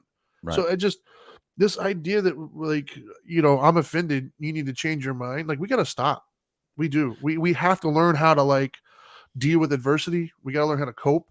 We got to learn how to deal with difficult people at times. Like, we got to go back to that, and I think that for those of you, so many people believe this. So many people I talk to agree. It's time to stop being silent. Speak up, talk about it, make it known, because that's the only way we're going to take back ground. Because right now, the loudest ones are winning. Yeah. The with the school thing, I actually have some experience with a professor that was being attacked for that back in the early 90s. Dr. Pete Butkins. He was it was he owned Quest Counseling before I bought it from him. Right. And he was also a professor. And I remember when his class would come by our treatment center, they would complain about how hard his class was. I mean, like, serious complaint. These are, smart people. One of the persons I actually knew personally differently. And he was like, dude, this dude's a jerk in class and blah, blah, blah. And I said, well, what makes him a jerk? He goes, dude, nobody passed. He goes, the best grade in that class is like a 70 something, whatever. And I was like, oh, okay. So I approached Dr. Butkins. I said, hey, man, what's going on with your class? They're all like, he goes, good. It's supposed to be hard. He goes, these people want to be licensed therapists, and these people want to treat people for a living. So, yeah, they need to be able to do their shit. I'm not just going to pass them through. They need to be able to understand the brain. They need to be to understand, the pathology. They need to be able to understand diagnostic criteria. They need to be able to understand how to truly help somebody, because if not, they're going to come into this field, and we have enough idiots in this field that don't know what they're doing and how to do it. and just think that they're good advice givers, so they become therapists. He goes, so no, I'm not going to make it easier. And I was like, whoa. And it was then, because at first I was kind of agreeing with him because of it was consistent. They would all come to me Right. because I was his second in command. I was his guy. And from that point forward, every time they would come to me with, oh, his class is so hard, blah, blah, I'm looking for Dr. Buckley, I need extra help. I would be like, I said, don't come to him with that. I said, you better go do your research. He's going to ask you questions based on that right there. I said, as long as that information is out there and it's real, you better know it, because that he's going to demand it. But yeah, that's who he was and how he was. And I got it. Now I was glad he wasn't my professor, because I didn't go to school to be challenged. I went to school just for the piece of paper. So I get it. If you're one of those students like me who just went to school just to get the paper, well then, give me the easiest classes, give me the easiest, softest way to get to my goal. But if your goal is to be great at your skill and craft, and I would assume that medical students want to be very knowledgeable and able, then just get a lower grade. Maybe you're not going to be a 4.0 or 5.0 student, but that's not the goal. The goal is to be able to understand the material so that you can perform surgeries that other people can't, that you can perform skilled duties that just other people just have no idea what you're doing. So man, it's ridiculous to fire a teacher for being too hard, unless they were wrong. It'd be different if they were absolutely wrong. But in this case, when I looked at it, he wasn't wrong. I mean, it's the same class that's been around forever. Like, so what happened to all the people who've been through that class that did graduate and get through it? Like, right. They're just better than you. Like, you know, that's the thing. Is no, rise to the occasion, man. Like, and to be honest with you, for me, it started when I looked at it. It's going to sound stupid trivial here, but I've always had a problem, and I get it. Like, I understand the point here, but I always hated back in the day with sports, because I know we're going to talk sports in a little bit, but I hated when they would walk Barry Bonds. That, to me, like, I understood it from a professional standpoint. If you're the coach, you're trying to win or whatever, and so you walk them. I understand it. Right. I hated it though. As a fan, the male in me was like, dude, whatever happened to, like, yo, he's good. I'm better. I'm gonna beat you, dude. Like, I'm gonna get better. I'm gonna come up with a pitch that you just can't hit. Like, mano y mano, man. Let's do it. Like, let's compete and let the better man win. Like, but no, he's too good. Just walk him. Like, I hated that. Like, no, if it's competition, man, like, step up. If you got a bad grade, go study. Come back. That's why they had Bobby Bonilla there too. Yeah, that's what made it harder. You couldn't walk them all the time, because if you have you can't walk Bonilla and Bonds because they were back to back. Then we have Andy Van Slyke back then. If you think about who the Pirates were at that time, you better watch who you walk, because who you walk is still a home run hitter. About on the Giants, but yeah. Either way, my whole point, Giants, though, man. I'm only talking about when he was on the real team. My whole point, though, is just this idea of modifying the world San Francisco to fit what you San want. Francisco person. No, when he hit the records and stuff, he was. You're such a San Francisco person. 49ers, yeah. But anyways, I don't know. It's happening more frequently and much more widespread. Right. And if we keep looking the other way, it's not going to stop. Like, it's going to keep getting worse. I mean, they're deplatforming people because they don't agree with what they have to say. They're no longer even having discussions about the merit of what they're saying. They just don't. It doesn't make them feel good, so they're just completely deplatforming people. Like, which, once again, it's only fun if you're on a winning team. Yep. It's all fun and games until the rabbit has the gun. Then all of a sudden, it's not cool anymore. And so I think that we have to put an end to this, man. Like, I struggle with that with my kids, because I'm trying to tell my kids that, hey, you got to have deadlines and you got to be responsible, whatever. And then they go to school and there's like no deadlines. They're able to like make it up like 2 weeks later and get full credit. It's just like, you guys, how can I teach my kids responsibility and accountability when I send them to you, you're just like completely undoing it. And then you get upset when their mentality changes. Well, you're contributing to it. And I think as a society as a whole, the more we okay it, the more we sign off on it, the worse it's going to get, man. The worse it's going to get. No, I I'm just not keep a Nancy I just Pelosi fan. I just keep loving the comments that Richard Coleman on Facebook Live has put. Whatever. For those of you that just listening, it's Trinity is a big San Francisco Nancy Pelosi fan. Yeah. Anyways, So 49ers you fan, know, yes. I've struggled with that like early on, and still sometimes with at least Zoe, my daughter Zoe, my youngest, where and she's a very intelligent, gifted 20-year-old girl, and yet or young woman, but sometimes her final statement of reasoning to me paying for something or whatever is this: I'm your daughter. Like all of a sudden, it's Yeah. like this entitlement statement. It's like, Yeah. so because you're my daughter, you're entitled to this. No, Yeah. no. But that's what we have. And Yeah, it's no. society's just reinforcing it. And the more we Right. sign off on it, the more we're agreeing with it. Right. So, anyways, I digress. We can stick to sports because I was going to talk about the OPEC thing, but we can do that another day. Yeah. For sports, man. Plus the what do you call it? The you definitely maybe on Monday or something. We got to touch on this Biden pardoning thousands of the federal weed possession people. So we'll Monday cover night. that Monday. Yeah, Monday night on the Couch Live version of Dope and Dharma. We'll cover that. It's at 8 p.m. Eastern Standard Time for those of you that are able to tune in at night. Go ahead. Let's get into sports, man. Yeah. So the sports one, I'll get the one that to me is the easiest one to get out of the way. Okay. Aaron Judge just hit 61 home runs. Right. And every channel I turn on, it's like, celebrations and oh my gosh, he hit it. Which I have a hard time understanding because I think last I checked, Barry Bonds hit 73. Why he was at San Francisco, by the way. Mm-hmm. 73 is still bigger than 61. And then the argument people want to make, and I'm so tired. I'm not even a baseball fan, mind you. McGuire was up there too. Mm-hmm. Yeah, I can't Sammy stand Sosa baseball. was up there too. Yeah, I can't stand baseball. I don't watch it. I'm not a big fan. But this idea that somehow Barry Bonds 73 doesn't count because he may or may not have been on steroids or whatever. Mind you, he never tested positive. Like it never came out definitively that he was. We're all just assuming that he was, which he probably was.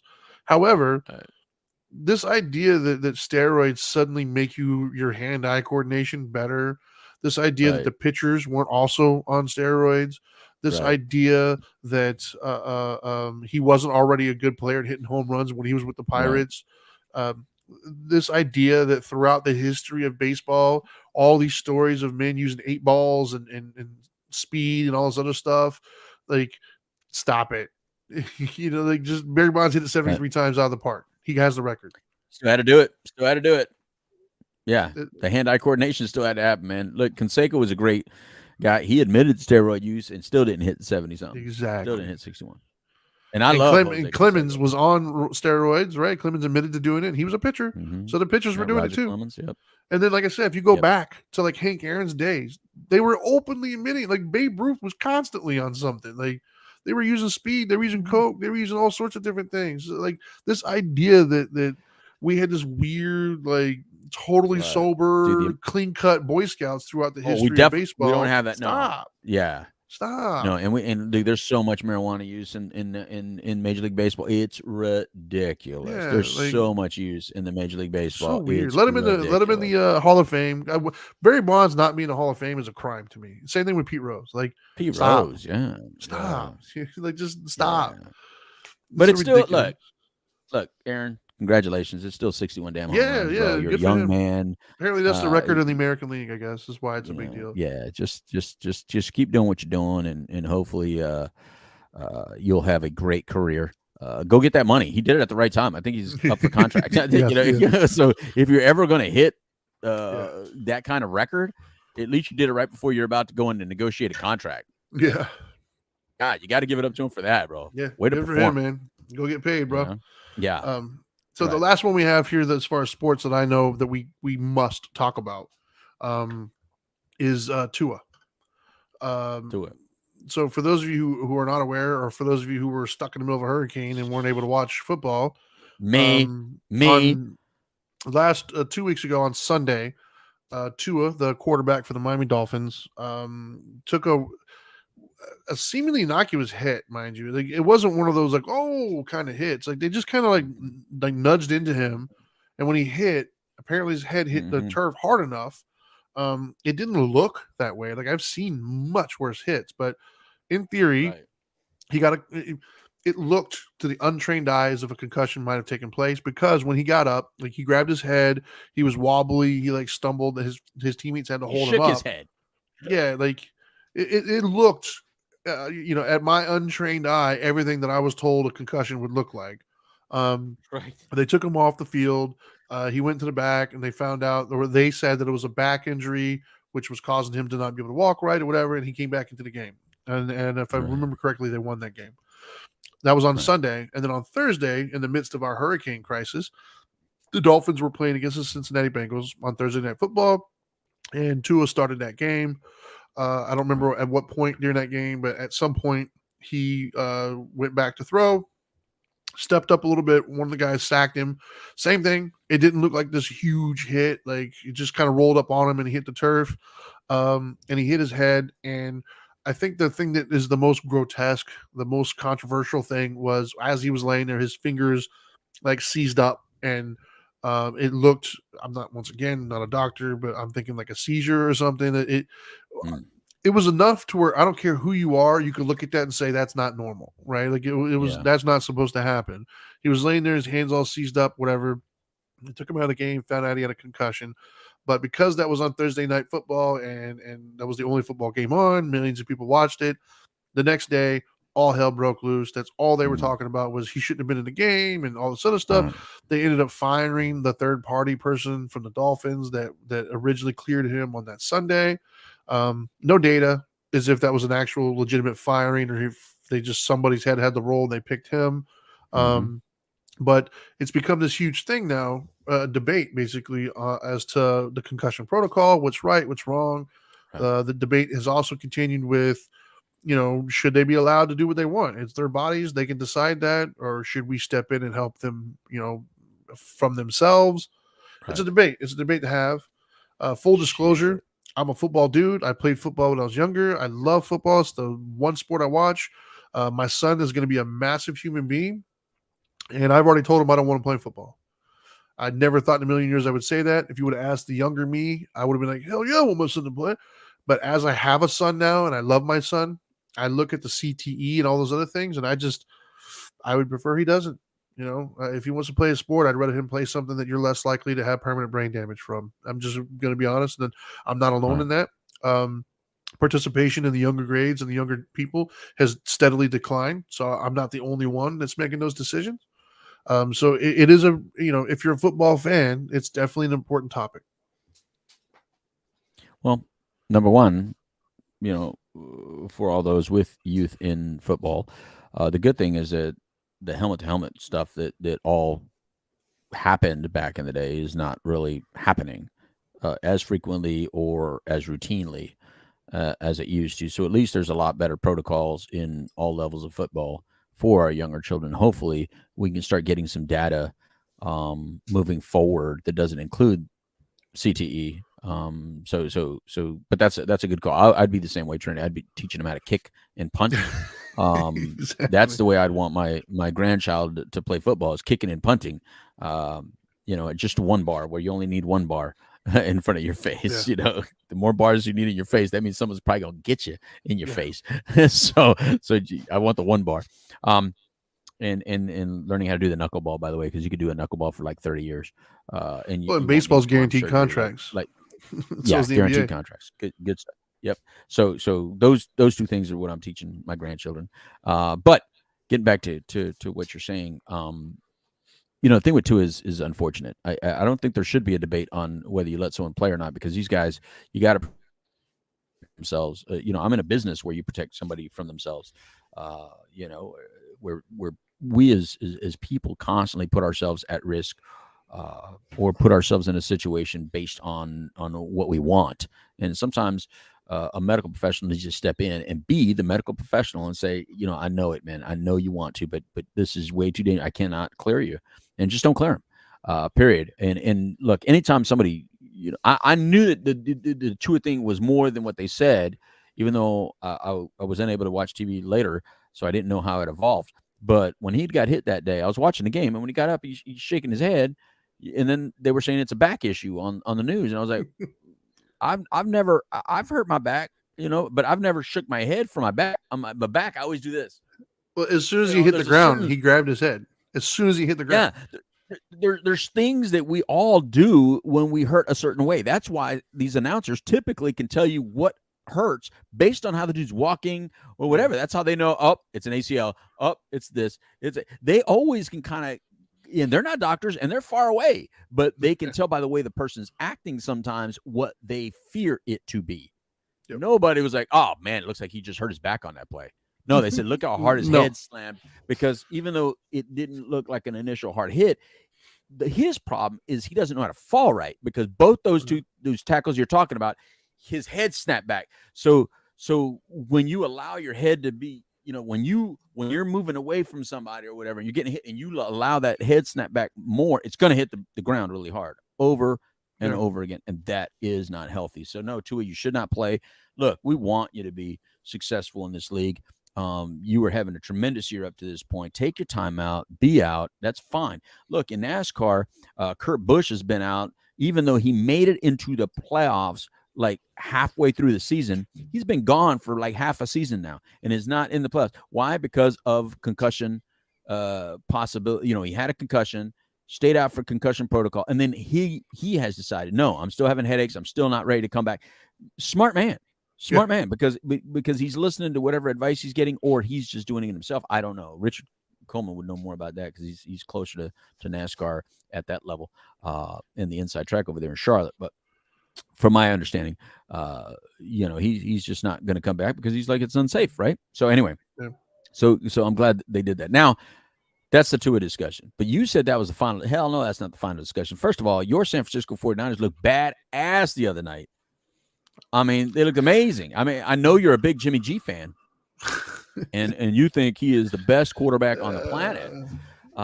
He missed a wide open Deebo Samuel and a wide open another one, Kushnek, I think it was. 2 touchdowns, wide open, missed them. Granted, I get it, and I'm being picky, because he's lost and he's done so many different things. Had he, Tom Brady misses people all the time. Nobody really talks about it because he's Tom Brady.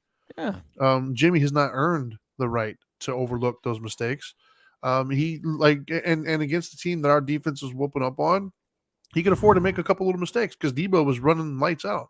Dude, but defense, as the competition gets tougher and more fierce, those mistakes will kill you. And that's our problem with him, is he just makes mistakes, man. Like, I hope this is the year that he gets it together. I really do, because our window is getting smaller. Like, our defense is amazing right now. Listen, negative Nancy Pelosi. I didn't bring up your San Francisco 49ers so you can knock on Jimmy G. No, our defense is stout. I brought him up because I'm giving you praise. I'm letting you know you guys looked fantastic. You looked great. The defense looks great. It looks like you have all the offensive components you need. Our running back could use some help at the moment. Our starter got hurt, so minus your starter quarterback. I mean, it's and unfortunate. Our offensive line took a big hit, dude. Losing Trent Williams and his backup, that's a big deal because Trent Williams is apparently like an offensive line god. God, but that defense, bro. God. The defense is good, man. Yeah, that defense is so good. And I love defense too. I love hard-hitting defense. So I love the fact that we're doing good. Yeah, it was fun to watch. I mean, really. I mean, how about our little Troy Polamalu? How about our version of it? Number 29, baby. That kid is something else, man. Yeah. So it's a fun team to watch right now. It really is. So I'm happy for you with that. At least you can, have fun watching the games. And then I hope you get all the way up, and then Jimmy G does something that just really pisses you off, because I think it's so funny when you get mad at him when he screws up. Better than great. Pickett's 3 picks. So let's talk about that. Pickett. All right. So yeah, he's got a rough 4 starts coming up though, man. Wait a minute. Did you watch the game, or are you just going by the stats? I watched the highlights. They were tips and stuff. Okay. But some of them were bad reads though. No, they were all they were all tips. They were all tips. Tip or not. And here's why it's not a bad read. Here's why it's not a bad read. He's a youngster. No, I'm gonna tell you why. And I'm gonna tell you why. Because this is when you do it, Pickett. Throw the ball. Take the. If I would tell my quarterback this, you take the shot, because you're gonna make a lot more of those shots than you're gonna miss. On something like that, you're gonna make a lot more than you miss, or your guys are gonna get used to how hard you throw or how you throw, and they'll get those balls. You need to just I don't want them timid. I don't want him holding on to the ball and going like, "Ooh, I'm afraid to get the Right. I can see interception." that. Do not fear the interception. You throw it. Nobody's expecting you to have a winning season this year, brother. Nobody's expecting you to do nights out. We just want your energy. We want you bold.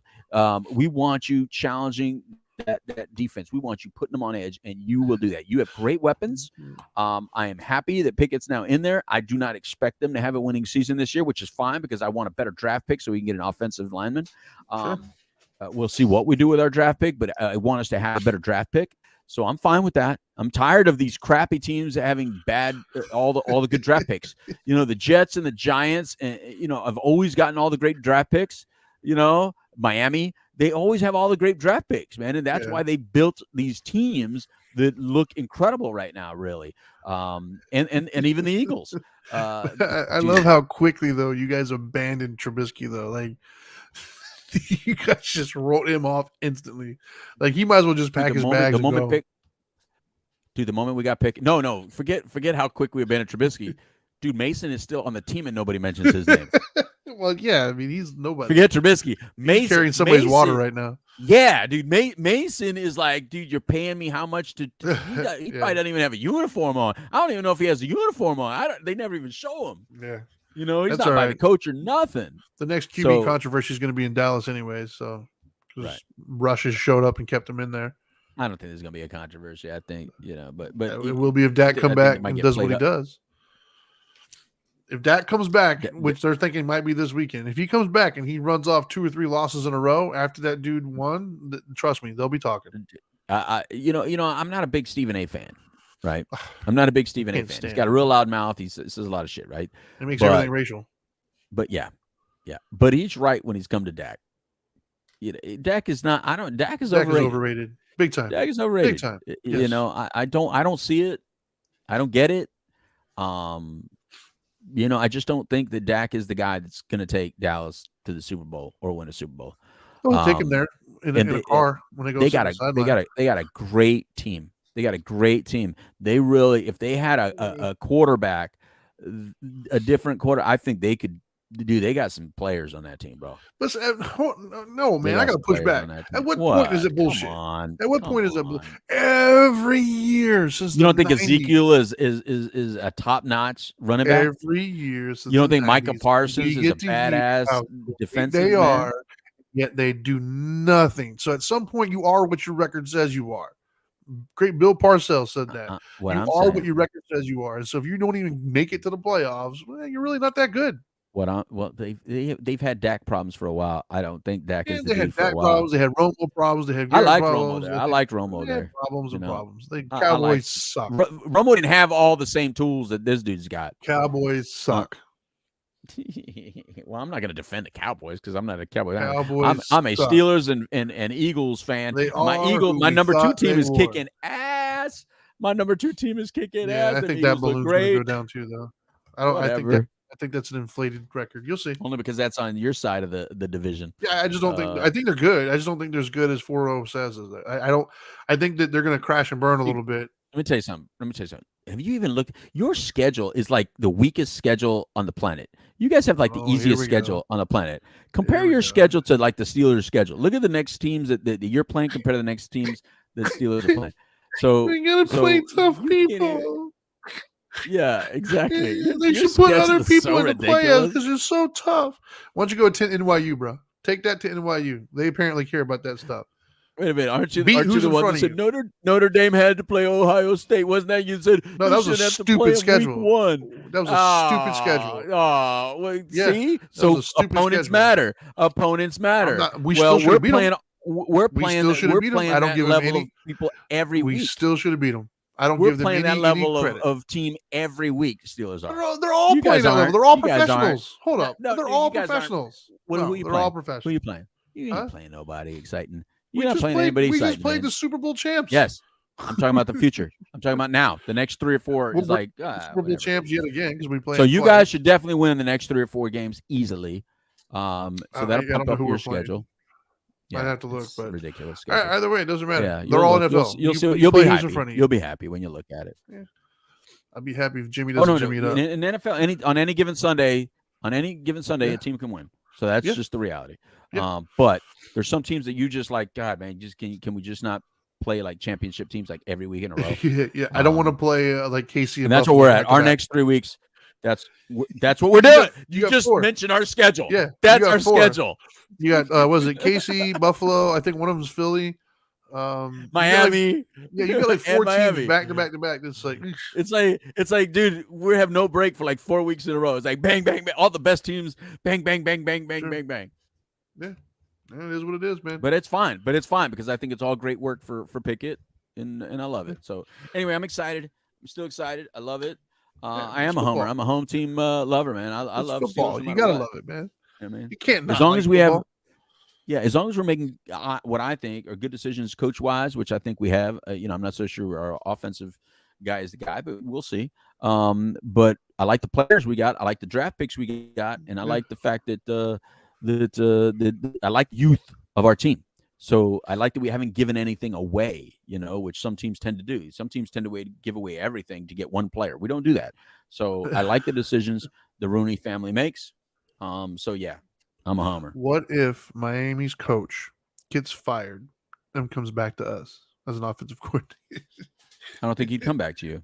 No, he probably wouldn't. He's not going to I get fired. I think we would. I think we would take him. Anybody would take him. He's a great offensive Yeah, coordinator. I think we would take him. But he's not. I think we would take him. Remember we got their last guy. They got rid of Brian Flores, and we got him. Yeah, what he did with Miami is pretty remarkable. But I'm not surprised. He did great for us in San Francisco. So I'm not surprised that he's doing First well. of all, if he gets fired, he's only going to get fired for doing like a Chucky thing, and then nobody would be able to touch him. Well, no, if I you want got Chucky fired, back. it would be the concussion stuff. That's what I'm saying. They'll make it like a Chucky thing. Somehow, they'll turn that into something like a Chucky deal, which says he's just not good for these young players for whatever reason, and then nobody would be able to touch him for like a season. Yeah. But I'll take him. But anyway, football is so damn fun, dude. Come on, football. Yeah. Football is so fun. Yeah. God, man, you guys know you've missed it. Please, you've missed it. This is awesome. I love football, man. I'm already upset that it's already October, to be honest with you, for football. It's getting November can stay away. Stay away, November. Stay away. Stay away. Well, then I wouldn't see the playoffs though. So playoff football is good, man. I'm not for me. I'm not going to be so excited to playoff time as much as I'm excited now. For the Eagles, might be having to wear more Eagles green. will most likely win the division. I'll be wearing more green at that point in time, but right now it's still black and gold. So right anyway. So hey, one last thing. What do you think about the Washingtons? Which I call them the Comanches. I'm going to call them Comanches for now. I don't give a damn what people say. The Washington Comanches. Did you see their uniform? No, that black that Steelers uniform they used. They took an all black and gold uniform. Listen, Comanches, that's our blackout uniform that you just wore. That's why it looks so damn cool. Don't get used to that. They're so far off my radar, man. To watch it, you should stay with your little crimson colors. Don't you come into black and gold territory. Yeah, no. They have to do something to be talked about. There's only two teams of black and gold territory that can rock it, and that's the Saints and us. That's it. They're so irrelevant. They have to do something. They've been irrelevant since like the 70s. Yeah, but they looked really good. The colors looked. I'm just talking about the uniform. I haven't seen it badass. yet. I'll look it up later. And look it up. It's so. I'll text you 2 pictures, and you look at them how close they are together. But Comanches, you need to just stick with your little unknown. You don't even know who you are anymore, and you stay where you're at. Stay where you're at. Yeah, anyway, which is at the bottom of the league. Anyway, we got anything else? I'm ready. No, man, that's it. Man. I gotta go, like, do other work. Yeah, I don't want to. Yeah, exactly. Right on. Yep, that's all I got, man. That's all you got. All right, man. So how can they you give everybody a recap on how they can follow us for our shows on Monday? What's coming up Monday, Tuesday, blah blah blah, and then I'll close it out. Yeah. So on Monday we have the Couch Live. If you're here local, you can check us out at 1680 AM or 100.7 FM. If you're not local and you want to participate in the live discussion, you can check us out on Mondays on Facebook and YouTube Live under Dope and Dharma. I think this coming Monday, we're going to talk about Biden and his pardoning, I guess, of some of the marijuana charges for people. Yep. And then on Tuesdays, we have Dharma Time, and that one you can check us out live on Facebook, YouTube, or Twitch live under Dope and Dharma. And then on Fridays, of course, we do our We the Middle and sports talks, which you're currently watching, so you know how to do that. And if you don't do it live, or if you can't participate, then you can, of course, check us out on any of your major podcasting platforms. Just look up Dope and Dharma, and we shall be there. And again, everybody, thank you very much for tuning in to We the Middle edition of Dope and Dharma. Remember, Crips and Bloods are both welcome here to participate and speak their mind. Richard Coleman was saying a lot of things here on Facebook Live, and he's a known blood, a proud blood. And you know, you Crips are always welcome too. We're looking forward to more Crips being involved on this show. For some reason, you guys like to hide and do all your stuff like after nobody can say anything to you, but you don't like to be on live. You like to speak your piece afterwards. I'm the street certified dope Dr. Louis Delgado. That is Trinity Phillips, the Dharma guy. This has been Dope and Dharma's version of We the Middle. Adios, amigos. Time for a taco. Goodbye.